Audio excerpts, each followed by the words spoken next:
এইবারের নির্বাচন মানে আপনাদের পক্ষ থেকেও তো অনেক অভিযোগ করা হয়েছে নির্বাচন কমিশন নিয়ে, আপনার সঙ্গে এই বিষয়ে অনেক কথা হয়েছে।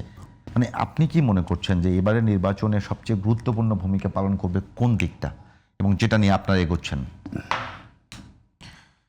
দেখেন, একটা অপ্রিয় মানে কঠিন কথা বলি, সেটা হচ্ছে আমরা যে প্রত্যাশা করছিলাম যে বাংলাদেশে আসলে ভোটাধিকারের জন্য আমরা আর লড়াই করা লাগবে না, এবারে আমরা অন্তত ভোটটা দিতে পারবো। বিগত 25 বছর পরে আমরা প্রথম ভোট দিতে যাব। 2001 সালের পরে বাংলাদেশে কিন্তু আর কার্যত কোনো ইলেকশন হয় নাই। 2008 সালে সেটা একটা প্রেসক্রিপ্টেড ইন্ডিয়ান প্রেসক্রিপ্টেড ইলেকশন, 111-এর পাতানো ইলেকশন। কিন্তু আমরা খুবই আহত হচ্ছি যে আমাদের একসময়ের যোদ্ধা, সহযোদ্ধা দল বিএনপি, তারা দিন দিন তাদের অবস্থা এত খারাপ হলো, দলীয় কোন দলে 200 নেতাকর্মী খুন, সারা দেশে চাঁদাবাজি, দখল, টেন্ডারবাজি, এবং এর জন্য 7,000 নেতাকর্মীদেরকে তারা দলীয়ভাবে মানে শোকজ করেছে, বহিষ্কার করেছে। অনেকের এখনো বহিষ্কার মানে আদেশ ফিরে নিয়ে আসছে। এই কারণে তাদের জনপ্রিয়তা এত কমে গেল, তারা এখন ঠিক আওয়ামী লীগের যে রোগটা ধরছিল ঠিক একই রোগে এখন বিএনপিকে ধরছে।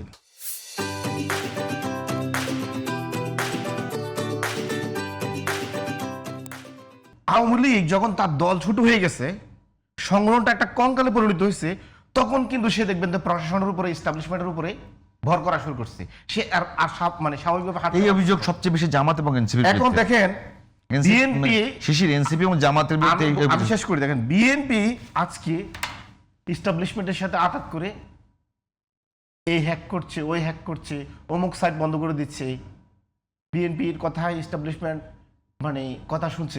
আমি আরেকটা টকশোতে গেছিলাম, আর আলোচক বলতেছে বিএনপি প্রার্থী ডিজেভাই দিয়ে বিএনপির একজন সাবেক নেতা সতত প্রার্থী তাকে মানে ধরার চেষ্টা করতেছে, বলতেছে ওই লোক বলতেছে, মানে স্বীকার করে ফেলছে যেভাবে হোক। ডিজেভাই কি বিএনপি নাকি? তো এখন এই যে বিএনপি এই সমস্ত জিনিসগুলো করতেছে, যে এগুলো কিন্তু আওয়ামী লীগের রোগ। আওয়ামী লীগ কিন্তু যখনই তার সংগঠন ছোট হয়ে গেছে, সংগঠন দুর্বল হয়ে গেছে, তখন কিন্তু সে প্রশাসনের উপর ভর করা শুরু করছে।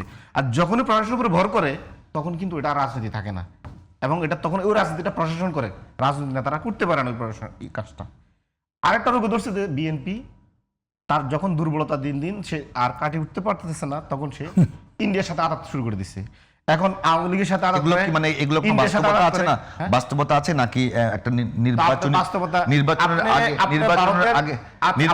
নির্বাচনের আগে দলগুলোকে মানে আপনার মনে হয় যে খারাপ নামে ডাকার জন্য এগুলো বলা? আপনি বলেন বাস্তবতা, আপনি বলেন ইন্ডিয়ান যে জয়শঙ্কর বাংলাদেশে আসলো, দেখা করলো, হ্যাঁ অনেকে অনেক কিছু বলে, দেখা করলো।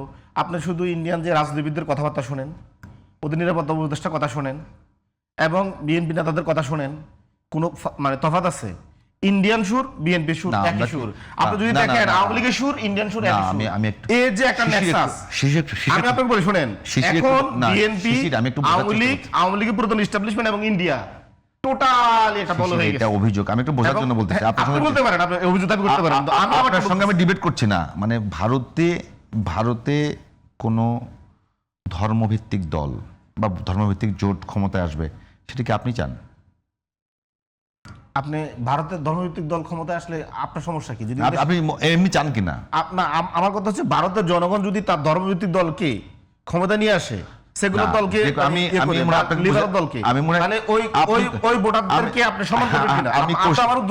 আমি কোশ্চেন করার ক্ষেত্রে আমি বলি, কোশ্চেন করার ক্ষেত্রে আপনি কোশ্চেনের উত্তরে কোশ্চেন হবে না, আমি বলতেছি এটা মূল কথা হচ্ছে পৃথিবীতে ওখানে যদি আমেরিকায় নির্বাচন হয়, তারপরেও দেখবেন কেউ ট্রাম্পের পক্ষে যায়, কেউ বাইডেনের পক্ষে যায়, তাই তো?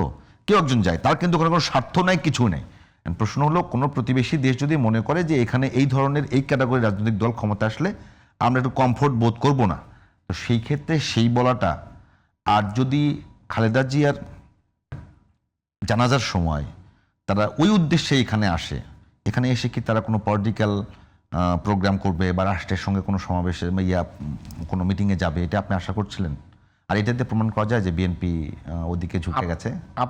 আমি আপনাকে কয়েকটা ক্লু দিই। দেখেন বিএনপি দেখবেন, আমি তো ওনাদের নেতার প্রতি মানে শ্রদ্ধা এবং সম্মান রেখে বলি, জনাব তারেক রহমান সাহেব দেশে আসার আগে এবং পরে বাংলাদেশে এমন কোনো ব্যাপার নাই, বিষয় নাই যে এই ব্যাপারে উনি কথা বলেন নাই। এবং ছোটোখাটোতে আলু, পেঁয়াজ, রসুন এগুলো নিয়েও কথা বলছেন, এগুলোর দাম বাড়লো না কমলো, কিন্তু উনি সরাসরি আওয়ামী লীগ নিষিদ্ধ করা হোক, যে কোনো ফরম্যাটে বিচারিক প্রক্রিয়াও যাবে হোক, একটা শব্দ, একটা বাক্য উনি খরচ করেন নাই। এখন তারেক রহমান কি বললেন, আমি উল্টা বুঝতে- বললেন আওয়ামী লীগ নিষিদ্ধ করা ঠিক না, এবং ওই যে আপনার একটা ইন্টারন্যাশনাল গণমাধ্যমে। তো এই যে আমাদের আওয়ামী লীগ কারা নিষিদ্ধ করতে চায় না, ইন্ডিয়া নিষিদ্ধ করতে চায় না। এখন ইন্ডিয়া, বিএনপি, পুরাতন ইস্টাবলিশমেন্ট, এটা তো একদম তাদের আচরণ স্পষ্ট। আমি